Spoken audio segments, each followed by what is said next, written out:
Chapter 15, Scorpions.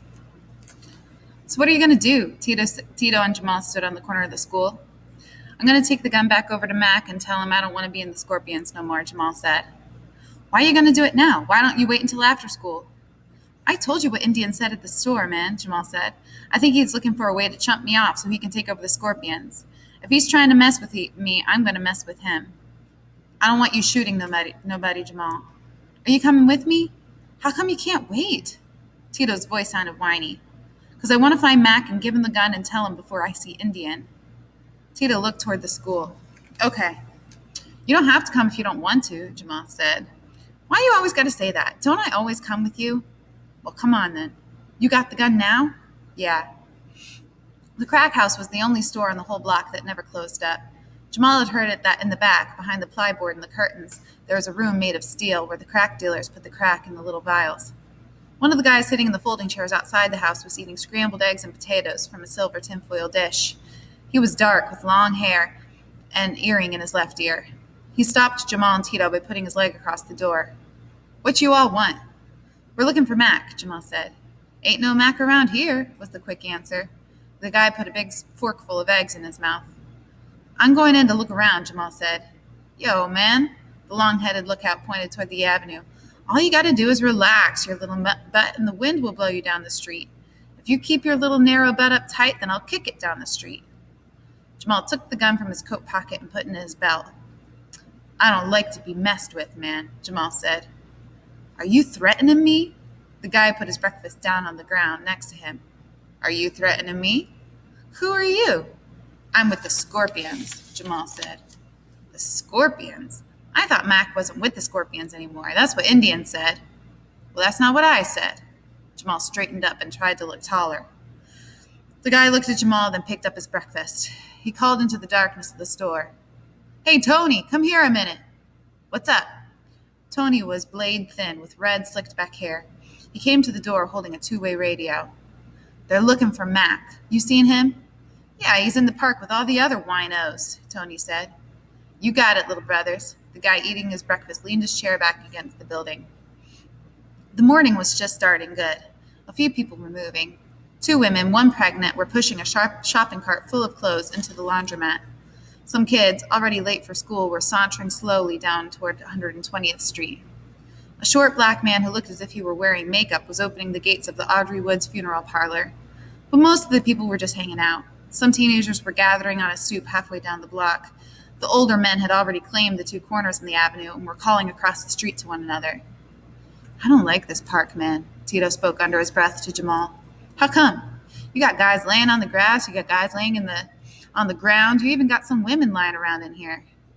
They're either winos or crackheads, Jamal said.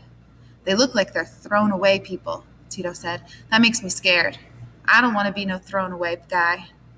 Well, that's why we got to be like this. Jamal held up his 2 fingers close together, so we don't let anybody throw us away.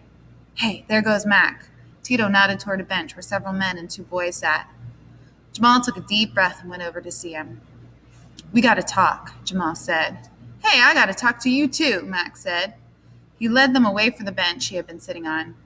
His breath smelled of stale, sweet wine, and his eyes were bloodshot. How's Randy? Jamal looked at Tito, then back at Mac. You know he got cut? The word's all over the street, Mac said. A girl who lived on Lenox Avenue up there the other day, and she heard from her boyfriend that Randy got messed up. My mom's going to see him today, Jamal said. Indian's trying to make his own deal now. Mac slowed down in front of a park bench. He put his hands on the bench and eased himself into it. He dealing with them crack people, right? Tito stood a few feet away from Jamal and Mac. Yeah, that's where the money is, Mac said. Some guys from cross town trying to push their stuff over here, and the man want the Scorpions to light them up. He wants us to kill them, Jamal said. Yeah, but now Indian's saying that he's the man and Angel is his warlord, Mac said. We can't be letting Indian just take over the Scorpions. Are they listening to Indian? Jamal asked. Yeah, because they don't want nobody that can do no time working with them, Mac said. If I go down again, they got me as an adult. Everybody knows that. They saying Mac is too old to be in the streets. I don't know. Jamal turned away. Maybe we should just let Indian do his thing. Can't let that go down, Mac said. No way. Indian will get the big money, and then he's got everything. If you do the thing, then you get the money and we can get Randy out. If Indian do the thing, he got to keep the money, and then he's going to try to mess you up so there won't be any comeback. Well, how much money are we talking about? Jamal asked him. Jamal, we don't want to kill anybody, Tito said. They're talking about $5,000, Mac said. That ain't no chump change. I can't kill anybody, Jamal said, looking out over the park. Maybe I haven't got the heart or something. I know the dudes they're talking about, Mac said. They're some Spanish boys from over near Park Avenue. They can do the thing themselves. I can do the thing myself. Well, why don't you just take over the Scorpions, Jamal said. I can get in touch with Randy and tell him that you're holding it together for him. As long as I'm only 12, they're going to keep messing with me. They ain't going to mess with you if they know you aren't scared to use that piece, Max said. Ain't nobody in no big hurry to kick out. You still got the piece, right? Yeah. Jamal looked down the street at some kids playing Chinese handball against a building. But I was thinking it might be better if you were the head of the Scorpions. You're Randy's ace and everything. No, man, they call a meeting, an Indian, he'd be running his games because he knows my school thing ain't too tough. That's why me and Randy was tight. He had that reading and mess down pat, and he didn't run no games. You know, he did his thing and I did mine, and everything was off everything. That's the way I figured it can be with me and you. That way we can work a show and cop the bread for Randy's appeal. I got to think about it, man, Jamal said. I'll see you around. Yeah, that's good, Max said. Look, can you help me out with $10? Jamal looked at Tito, then reached into his pocket and pulled out the money he had got from Mr. Gonzalez. He gave Mac $10 and then started away. I thought you were going to give him the gun back, Tito said. Did you see all those people in the park? I got a bad feeling, Tito said. Am I supposed to take out the gun in front of everybody? You took it out in front of the crack house, Tito said. I think you like that gun, man. I just got to think about what Mac was saying, Jamal said. Ain't nothing wrong with thinking it before you do something. Mac's bad news, Tito said. I think he's using crack. You think I don't know that? So come with me when I talk to Indian. Well, what are you going to say? Maybe I'll say he should give me the money to get Randy out, and then I won't be the head of the Scorpions anymore. Maybe you should tell him that's what Randy said. Jamal stopped and looked at Tito. Hey, that's a good idea. I'll tell him that Randy said that Mac can still be the warlord if he wants, but he don't have to be. You think Mac is going to bother you? No, he's too into that wine and crack. He'll be all messed up soon, Jamal said. That's your best idea all year. Hey, they don't call me Tito the Kid for nothing, Tito said. When are you going to see Indian? Well, you want to go now? Well, suppose Mac come over. He's getting his head bad, Jamal said. You see how his nose was running when he went, and what he wanted to borrow? $10 for crack, Tito said. When they got over to the firehouse, only Blood was there. Jamal told Blood he had something important to tell Indian and had to see him right away. Blood said he didn't know where Indian was. You can go over to Griff's in about an hour, Blood said. Sometimes he drops by there. Okay, Jamal said. You see him, tell him I want to talk to him. Yeah. Tito and Jamal walked slowly up to Griff's barbecue joint. They stopped across the street to see if they could see who was inside. The windows were steamed and they couldn't tell. Give me your pencil, Jamal said.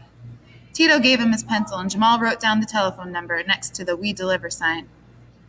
Jamal still had some money from Mr. Gonzalez. He and Tito went over to Broadway and stopped for a pizza and sodas, and then they stopped in a candy store, and Jamal bought 2 boxes of Good and Plenty's and a drawing tablet. This is an official drawing tablet, Jamal said. You can't write letters or anything on it because it wouldn't even fit in an envelope. All you can do is draw with it. Well, what are you going to draw?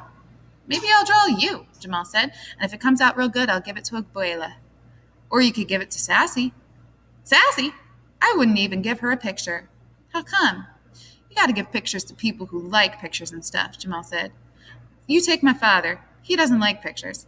He doesn't like pictures. Maybe he just doesn't like me. I think he likes you. Sit over there and I'll start drawing you, Jamal said. They were at Grant's tomb. It was the only official place that kids could hang out. Jamal liked how big and solid the place looked and how quiet it was. He could sit on the low wall around the tomb and look down into Harlem, or he could look the other way into Riverside Park. Sometimes he would look down at where the tombs that held Grant and his wife were, but mostly he didn't. You better make me look good, Tito said. You don't look too good to start with, Jamal smiled. Yeah, but you can make me real handsome, right?